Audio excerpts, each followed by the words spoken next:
Well, winter's upon us, and we've got an Arctic mass coming in this week. We've got high teens for the high for the day. That means I'm stuck indoors, not going out this week. So I'm going to walk you through a few of my favorite lures and setups, and hopefully we can get you tying some of these and out there fishing them and catching fish. When the weather's poor like this, I take time to tie up a whole bunch of egg loop knots with double hook setups like you see here. There's a video here I'll show the link to. It explains it much better than I can. Okay, so the first one I'm going to tie up today is this Brad's Kokanee cut plug, and this thing's been beat up, but one of the hooks got bent, so we're going to retie it and see if it'll still catch me a few fish. I got a sneaking hunch it will. So we're going to start with our double egg loop leader with about 24 inches or so, whatever you had left over from what you tied up. Then we're going to take a bobber stop. And how these work is it's a pre-tied knot, and you stick your line through the little straw it comes on, like so, and then you push the straw out, and the string is now on your line, and you can kind of tighten that up a little bit, and then you move that down to where you want it, and it's adjustable. That's the whole reason we're doing it this way, is you can adjust these hooks on your lure now, which I'll show you in just a second. So just kind of tighten that up a little bit there. I come in with some scissors and clean off these extra tag ends. I leave myself maybe 3/8 of an inch or so to grab it with later as you need to retighten it. Okay, so now what we're looking at is 2 eggs and a bobber stop. So we got to go with a small bead, and these usually come with your bobber stop packages. I'll try to find a link to one. I got these at Black Sheep over in Coeur d'Alene. And I try to match the color as best I can. This is orange, so I got orange beads. And then a little bit bigger one. Now your test on this bead is you don't want it to go through that hook garage right there. So as long as it'll stop right there, you're good to go on that one. This little bead here on the line already, you want it to stop against your bobber stop. So usually the smallest bead you got there works.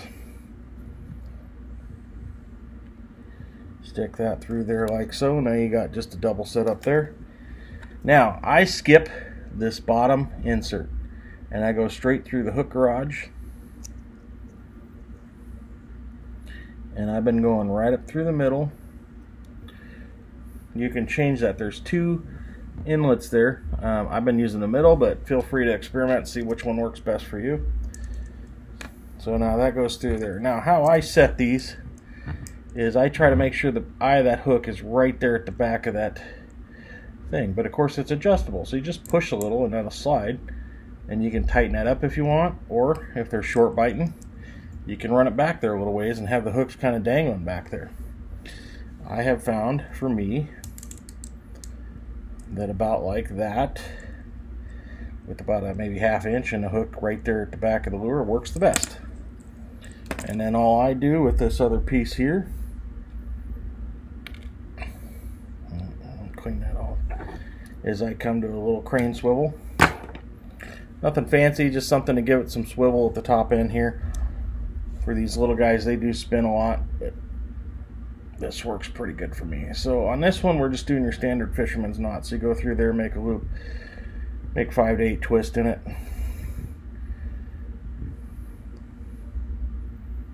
Whatever you want to do there. Go through the loop that you just made, and then back through that loop again. Again, there's lots of other videos that show how to tie this better than I can, but I just kind of want to show you the overall thing. There you go. Wet your knot, tighten it down. Boom. This is my Kokanee cut plug rig that I tie up using those parts. Okay, so we're going to tie up a Hoochie now. I'm just using these Gold Star Hoochies. I got him, they're a UV pink splatter. I got them from Bi-Mart. You can find them online. I just got a couple beads here, and then I'm using a wiggle fin, which is gonna action disc, which you can find those from wigglefin.com. I'll try to throw a link up for those as well. But those put that on the front, and that just gives you some action. You can use like a Max Smile blade, you can use a wiggle bill, Lots of different things you can do there. So I just start with about 5mm beads here to give the body some shape. Find the hole there to get this thing started. So 2 of those on there, boom, right through your hoochie here. You can run these naked with nothing on them as far as beads or lures. They work really well that way too, right behind a dodger. So feel free to experiment. I mean, this is kind of where fishing gets fun. It's up to the person making the lures to decide what they want to do. I've got some lighter line I'm using today, and it just does not want to get through where it needs to go. Okay, so try to pull your squid legs through there, like so. So you can see just a couple little beads in that body there, and then I just run a little tiny, probably what, 3 or 4mm bead out here on front, and then this wiggle fin goes with the disc forward like that, suction cup forward, down there like that, and that'll just cause that to vibrate as it's going through the water and create some more action for you. And then up here on this end, I always just do the fold over and tie a knot method. Seems to work pretty well for me. So fold it on itself, tie a little knot there. Always wet your knots, prevent the monofilament or whatever floral you're using. And I've got maybe 12 inches on that leader there. Again, leader length, you can always tie these longer and cut them down depending on what they're using, what they're needing that day. But I usually start with like 12 to 18, somewhere in there. And that's your hoochie.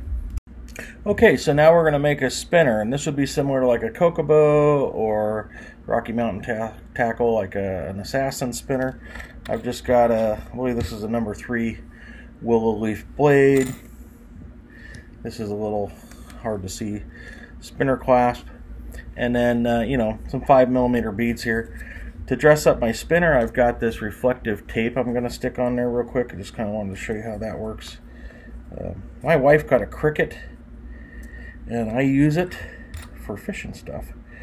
Works out really well, but you can buy these from Hagen's Fish, and just like that, you've got a little sparkle on your blade now. Okay, so we're starting with our double hook, double egg loop knot again.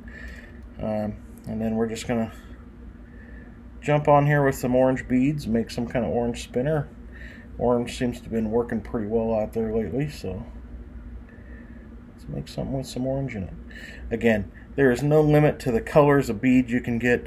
I think these ones are just off of Amazon, but you can go and get UV beads. This one's a glow-in-the-dark one. So again, let your imagination run here and get something that you think looks cool and you think is going to fish well. That's the beauty of this stuff, is it's up to you to make what you think is going to work. Almost like the Bob Ross of fishing. No such thing as mistakes, just happy accidents, right? And if it doesn't fish, change it. And so you just hook your, kind of hard to see here, let the camera focus. You just hook your stirrup through that eye in your blade, and you put your line through that stirrup, something like this. There you go.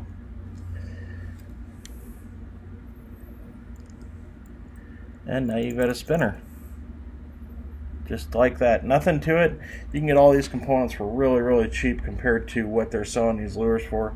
You probably make them, if you want to tie them yourself, you're saving yourself $1 or $2 per lure.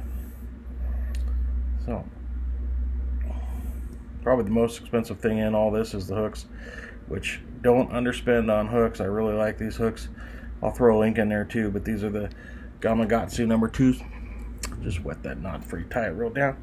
And now there you go. I've got my 12-inch spinner ready to go catch some fish on Lake Roosevelt. Or wherever, whatever local lake you got. Here's another really simple lure to make up. I use this one a lot more for kokanee fishing out at Badger Lake, but I think I'm going to try it out at Roosevelt here. So that bead's trying to run away from me there. So again, you're starting with your double hook setup. I've just got I've got 8 5mm beads here that I'm going to put on here, and I'm kind of just going to do the rainbow to cover everything, so that way I don't have to be too particular about what they're biting that day. So I've got some red beads. We'll go with some pink.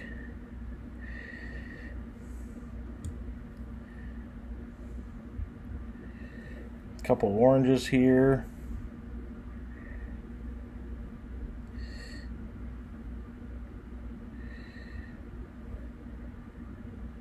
Throw that on there.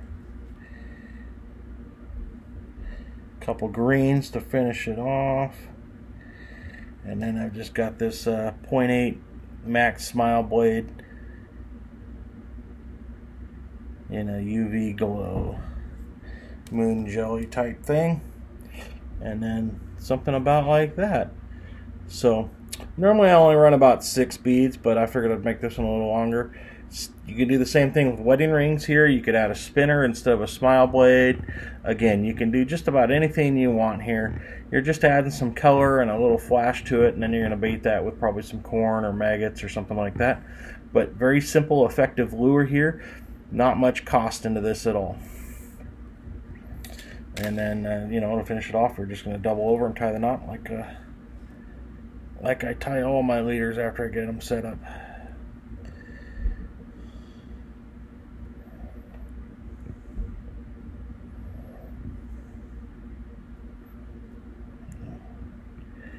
Easier said than done, I guess. But there we go. A little spit for the lube. There we go. Ready to go fishing. Alright. For do-it-yourself lures, click like and subscribe if you want to see more content like this. Let me know in the comments what you're using. Good luck to you. Be safe and have fun.